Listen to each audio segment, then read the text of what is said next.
Olá a todos, sejam bem-vindos ao módulo de Design Responsivo. Meu nome é Bruno Campos Santos e este é mais um treinamento para vocês. Basicamente, o que seria Design Responsivo? Design Responsivo é um conceito antigo, um conceito que já existe há um certo tempo e era, de certa forma, muito limitado. Eu não digo que a capacidade do desenvolvedor era limitada, eu digo que os recursos que o desenvolvedor tinha naquela época eram limitados, né? Mas por que esses recursos eram limitados? Não porque a linguagem era deficiente, não porque a internet não pensava nesse recurso, nesse conceito.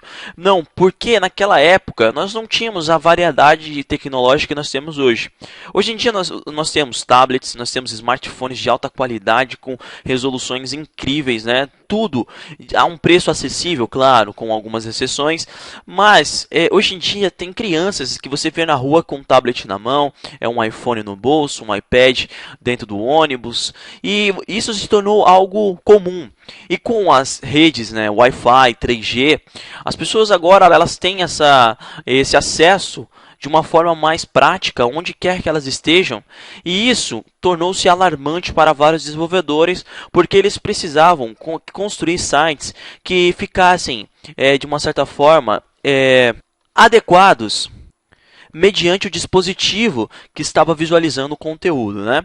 E esse procedimento, né, de adequar o site para o dispositivo já é antigo, né? Tanto é que nós temos lá na tag link do HTML um atributo, né, onde nós passamos por exemplo, a média, né, o mídia, né? Qual é o tipo de mídia que vai receber aquele determinado estilo. Nós podíamos selecionar para monitores coloridos, nós podíamos selecionar para impressora. Enfim, vocês lembram que nós tínhamos, né, aquela configuração lá. A gente vai abordar tudo isso durante essa abordagem teórica. Nós vamos primeiro conhecer o conceito, né, estudar o que é, como funciona, né, quais são as novas ferramentas, e depois nós vamos partir para a prática, certo? Então eu fiz essa primeira adentragem, né? Para quem não me conhece, eu sou professor aí de outros cursos na comunidade, curso de Tables, WordPress, JavaScript, Web Capella, e agora estou iniciando aí o treinamento de Bootstrap Framework. E antes de tudo, vamos abordar esse design responsivo, que também estará disponível. Este módulo de design responsivo estará disponível no curso de Tables e como a parte de introdução no curso de Bootstrap Framework, que está sendo desenvolvido. Então, vamos lá, vamos prosseguir. O que é design responsivo? Tem aqui um texto do Wikipedia.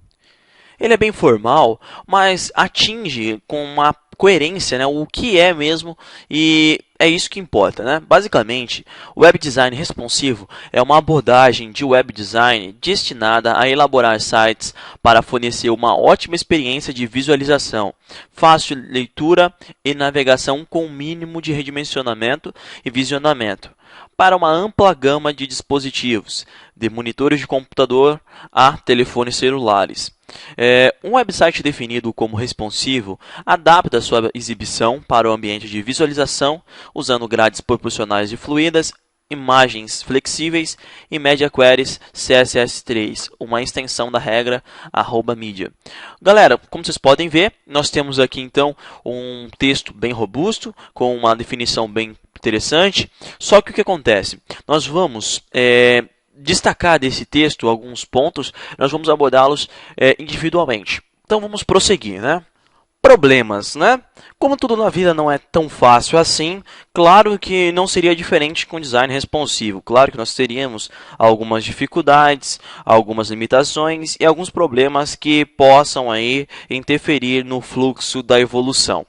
Quem seria esse camarada aí que desencadeia sempre essas discussões relacionadas à web? Quem é esse camarada que sempre prejudica o mundo de evoluir? Quem é esse camarada aí que sempre atrasa a internet? Nosso amigo Internet Explorer, né?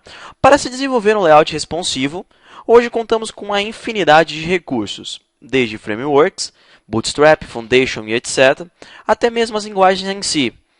HTML5 e CSS3 são requisitos básicos para a utilização de algumas ferramentas que nos auxiliam no desenvolvimento responsivo, porém o grande dilema é: o que fazer com o Internet Explorer? A versão 6, a 7, a 8 enfim, o navegador em si. O que fazemos com o nosso amigo Internet Explorer, né? A ideia do mundo hoje em dia mudou, né? Antigamente as empresas priorizavam muito. Nós desenvolvemos sites cross-browser, nós desenvolvemos sites compatíveis com todos os navegadores, mas o mundo evoluiu e com a evolução do mundo, né, nós tivemos aí uma nova evolução desse critério. Hoje em dia nós temos empresas que estampam no seu site, nós não desenvolvemos sites para versões do Internet Explorer abaixo da 8, a menos que você tenha um argumento muito bom para isso. Afinal de contas, né, quem é que tem o Internet Explorer 6 instalado na máquina, né? Se hoje em dia o próprio Windows atualiza ele para você. Então, se você habilitou lá atualizações automáticas, o Windows vai lá e atualiza o Internet Explorer e você não tem que sofrer com a versão 6. Poxa, ele não consegue converter a transparência de uma imagem em PNG.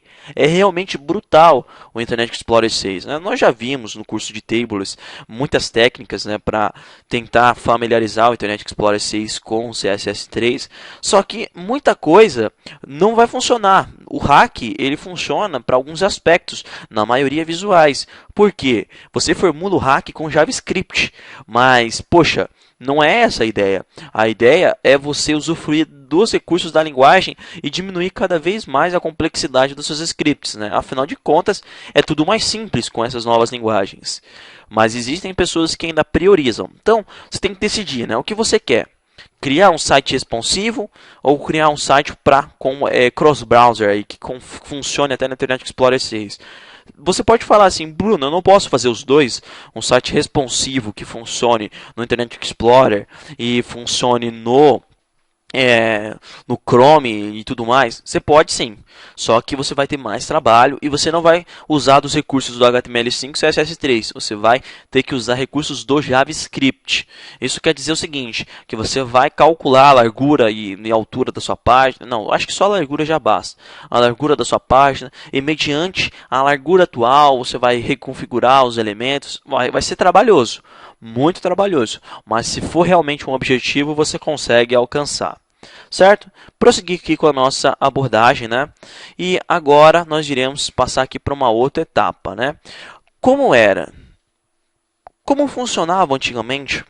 Quais eram os recursos, né? Quais eram os recursos? Como os desenvolvedores trabalhavam com esse aspecto, com esse conceito, com essa metodologia?